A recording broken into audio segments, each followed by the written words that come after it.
Halo akang-akang dan teteh-teteh, kumaha damang sadayana. Welcome back di Sineng. Alur cerita yang Neng akan bahas kali ini berjudul A Beauty of Revenge. Sebelum lanjut ke ceritanya, jangan lupa ya, dukung channel Neng dengan cara di subrek, like, komen, dan share. Yuk Cerita diawali dengan seorang gadis bernama Minsun. Karena penampilannya ia sering diintimidasi di sekolah oleh anak-anak populer.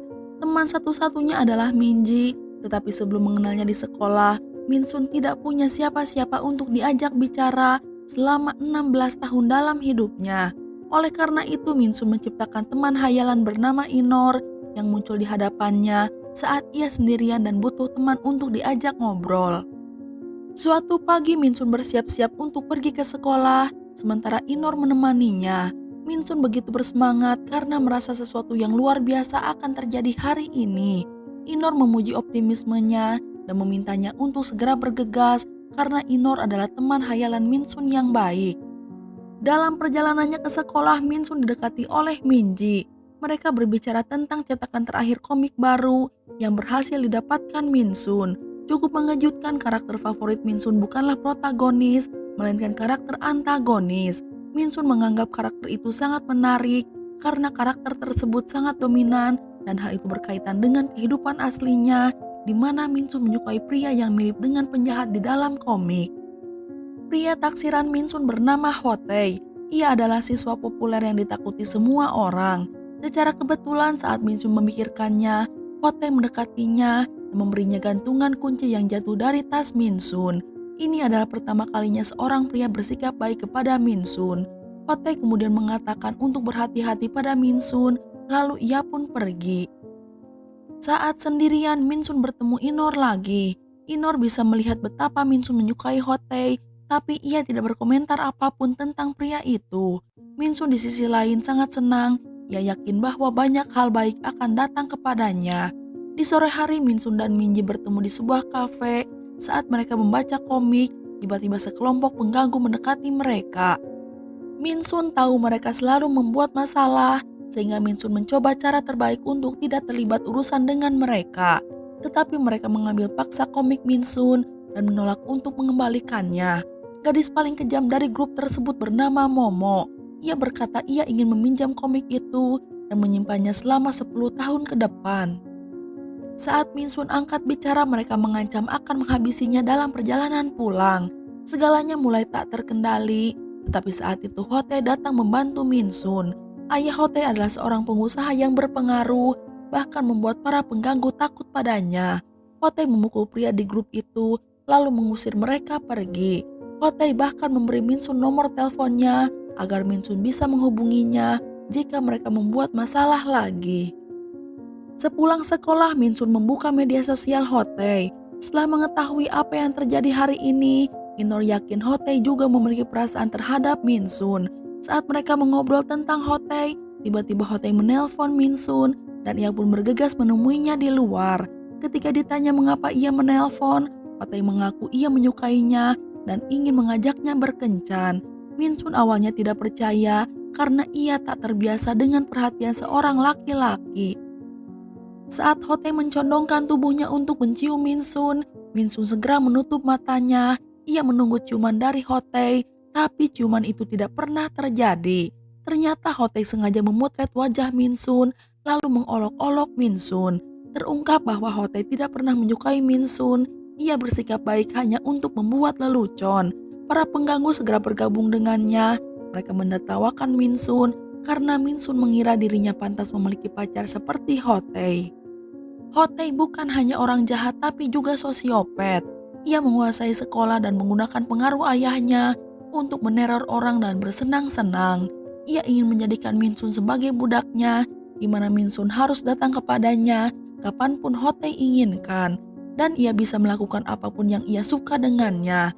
Minsun masih syok, ia tahu hidupnya akan berubah menjadi neraka mulai dari sekarang. Selain itu terungkap bahwa Minji juga ternyata terlibat dalam rencana para pengganggu karena ia telah diancam sebelumnya. Sebulan kemudian Minsun tidak mengaktifkan ponselnya dan belum keluar rumah setelah insiden itu terjadi. Ia tidur sepanjang hari dan tenggelam dalam depresi. Satu-satunya pendamping Min Sun adalah teman hayalannya, namun ia juga bosan melihatnya seperti itu. Suatu hari Inor mengenalkannya pada konsep balas dendam. Gadis malang itu berpikir tidak mungkin melawan para pengganggu, tetapi Inor terus memotivasinya untuk melakukan sesuatu dalam hidupnya. Min Sun pun secara drastis mengubah gaya hidup sepenuhnya. Ia mengatur diet dan olahraga untuk menurunkan berat badan. Bukan hanya itu saja, ia juga membungkus dirinya hingga merasa lemas selama berjam-jam. Namun meskipun begitu, ia terus didorong oleh keinginannya untuk membalas dendam. Terlepas dari berat badannya, Min Sun juga fokus dalam mengubah sikapnya hingga mendapatkan lebih banyak kepercayaan diri. Tepat setahun kemudian, Min Sun menjadi orang yang berbeda. Ia menjadi kurus dan memiliki kepercayaan diri yang tinggi yang belum pernah ia miliki sebelumnya. Ia menyingkirkan kegugupannya karena inilah saat untuk menghadapi para pengganggu. Orang pertama yang ia tuju adalah Yong Jae, anggota paling tidak penting dari kelompok pengganggu. Ia mulai dengan memukulnya lalu berpura-pura salah mengira orang. Yong Jae yang baru saja melihat pertama kali langsung jatuh cinta pada kecantikannya karena Min Sun sekarang begitu mempesona. Mereka saling menggoda sebelum bertukar nomor ponsel. Yong Jae masih syok atas perubahan Min Sun, sementara Min Sun bersiap untuk melanjutkan rencananya. Belakangan ini Hote memperhatikan Yongjae yang sering melihat ponselnya. Hote tidak mengizinkan teman dekatnya melakukan sesuatu tanpa memberitahu ia terlebih dahulu. Mereka bahkan tidak diizinkan menjalin hubungan tanpa izin dari Hote. Namun mereka masih bertahan agar tetap bisa berada di sisi Hote. Setelah menyadari ada sesuatu yang tidak beres dengan Yongjae, Hote dengan bercanda mengancam akan menghabisi pacarnya jika ia sengaja merahasiakan darinya. Sementara Minji masih bekerja sebagai budak pada para pengganggu dan membelikan barang untuk mereka. Kali ini ia lupa membawa rokok hingga membuat Momo marah. Anggota terakhir grup adalah Mina, ia gadis yang paling baik hati yang ingin memaafkan Minji. Hote mengatakan jika Mina selalu menyela ketika mereka sedang menindas seseorang. Hote pun memperingatkan Mina untuk berhati-hati. Saat Yongjae sedang tidak bersama Hote, Yongjae menelpon Min Sun dan mereka bertemu kembali. Min Sun terkejut melihat betapa berbedanya Yongjae berbicara saat ini dibandingkan dulu. Melihat perubahan perilaku Yongjae membuatnya murka, di mana ia mengingat betapa sengsara dirinya setahun yang lalu. Yongjae mengungkapkan bahwa ia menyukainya, tapi Min Sun menolak cintanya. Min Sun menjawab bahwa ia membutuhkan banyak uang. Keesokan harinya Yongjae menjual ponsel serta game kesayangannya untuk mendapatkan uang demi Min Sun. Min Sun tercengang, tapi apa yang dilakukan Yongjae sekarang malah membuatnya semakin murka.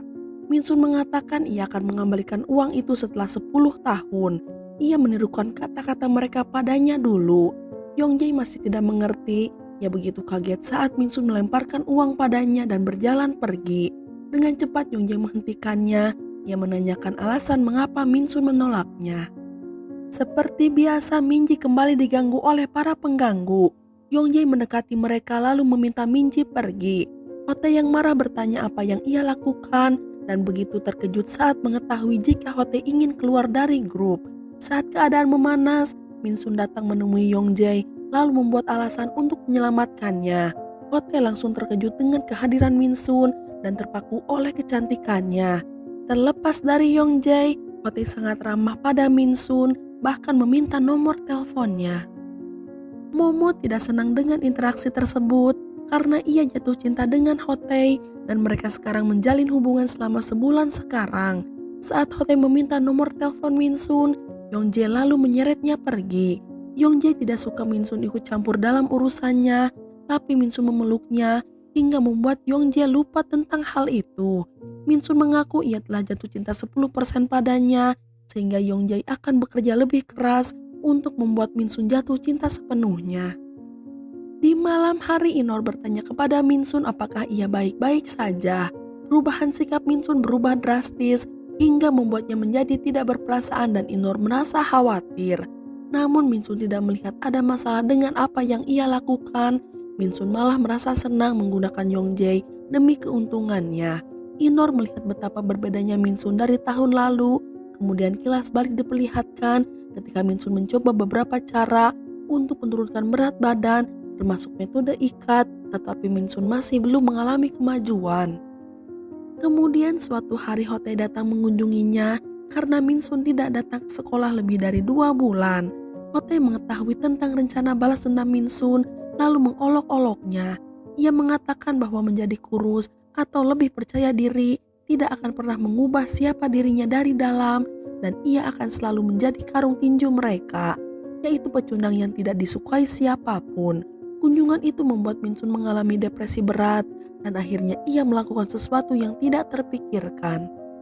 Selama pemakaman Min Sun sebuah keajaiban terjadi dan adiknya bernama Sai melihat Inor untuk pertama kalinya. Ia dulu tinggal jauh dan tidak pernah tahu apa yang dialami Min Sun. Setelah mengetahui tentang para pengganggu, ia berencana membalas dendam atas kematian saudara perempuannya. Ternyata orang yang penuh percaya diri dan kembali ke sekolah bukanlah Min Sun melainkan adiknya yaitu Sai. Beberapa hari kemudian Sai bertemu dengan Hotei. Ia mengatakan bahwa Yongjae hanyalah seorang teman, tapi Yongjae mencoba merayunya. Ia ingin mereka bertarung dan menghancurkan satu sama lain tanpa harus melakukan apapun untuk menghancurkan mereka. Mereka lalu bertukar nomor telepon dan memutuskan untuk pergi kencan suatu hari nanti. Sai kemudian berkencan dengan Yongjae sembari menunggu Hotei menelponnya. Ia membawa Yongtae ke rumahnya dan saat ia mencoba menciumnya, pada saat yang tepat telepon berdering dan Yongjae melihat Hotei menelpon Sai. Yongjae begitu tercengang, tapi Sai berbohong bahwa ia terpaksa memberikan nomor teleponnya. Ia sebenarnya bahkan tidak ingin bertemu dengannya. Yongjae mempercayainya dan semakin membenci mantan sahabatnya. Ia berjanji untuk menyingkirkan Hotei dengan cara apapun. Tentunya hal itu membuat Sai begitu senang. Di malam hari Yongjae menelpon Hotei. Di sebuah gang ia sudah bersiap akan menghabisinya dengan tongkat baseball. Tapi secara mengejutkan, seseorang memukulnya sebelum ia melakukan apapun. Seminggu sudah berlalu tanpa ada tanda-tanda keberadaan Yongjae. Saya khawatir rencananya akan gagal setelah bekerja keras dengan semuanya. Serta ia masih harus berkencan dengan Hotei, di mana ia pun sangat gugup mengingat kenangan masa lalu. Momo mengetahui pertemuan mereka pada saat peringatan anniversary kencannya bersama Hotei. Hotei meminta maaf karena ia lupa. Hotei pun memberinya korek api emas sebagai hadiah. Momo mengumpulkan beberapa pria lalu menemuinya untuk memberi saya pelajaran karena telah mendekati pacarnya.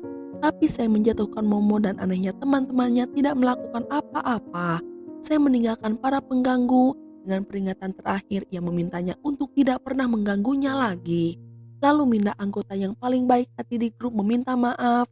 Saya pun membiarkannya karena ia tidak pernah jahat padanya. Sekarang satu-satunya orang yang harus ia hadapi adalah Hotei. Di adegan berikutnya diperlihatkan pertarungan antara Hotei, Inor, dan Sei.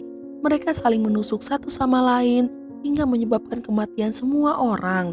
Tiba-tiba adegan berubah di sebuah rumah sakit jiwa, di mana Inor adalah seorang dokter yang merawat Sei karena gangguan kepribadian ganda. Dalam pergantian peristiwa terungkap bahwa Hotei dan para pengganggu tidak pernah ada. Mereka adalah kepribadian yang berasal dari Sei sendiri. Tahun lalu gangguan jiwa Sei semakin parah dan ia berubah menjadi kepribadian yang kejam sebagai Hotei. Tidak dapat mengendalikan persona tersebut, ia menghabisi saudara perempuannya yaitu Min Sun. Akhirnya ia menyadari apa yang telah ia lakukan dan ia pun dilanda rasa bersalah. Untuk menghindari tanggung jawab, saya mengarang cerita tentang Min Sun yang sering dibully sehingga ia akan menjadi pahlawan dalam ceritanya, bukan seorang pembunuh yang menghabisi nyawa saudaranya sendiri. Selama ini ia mengira Inor adalah teman hayalannya, namun pada kehidupan nyata Inor adalah dokternya. Inor mengungkapkan bahwa saya telah mampu menyingkirkan semua kepribadian gandanya, kecuali kepribadian Hotei. Jika saya tidak bisa mengeluarkan karakter Hotei dari kepalanya, maka ia akan dikurung seumur hidup di rumah sakit jiwa. Beberapa hari setelah saya diberitahu tentang hal ini, kepribadian Hotei pun benar-benar menghilang. Inor berpikir perawatannya berhasil dan saya diberi waktu untuk mengingat penyakitnya. Di adegan terakhir, saya pun keluar ia berbicara dengan Inor tentang kehidupannya. Saya lalu menunjukkan pada Inor sebuah korek api mirip dengan yang diberikan Hotek kepada Momo saat terakhir kali mereka bertemu. Melihat benda tersebut, ia begitu kaget. Ia menyadari bahwa karakter pembunuh masih ada di dalam diri Sei. Dan film pun udahan. Nah, itu dia alur cerita film kali ini. Semoga bisa menghibur Akang dan Teteh semua. Neng undur diri dulu ya. Neng ucapkan terima kasih dan hatur nuhun. You ah, keboy.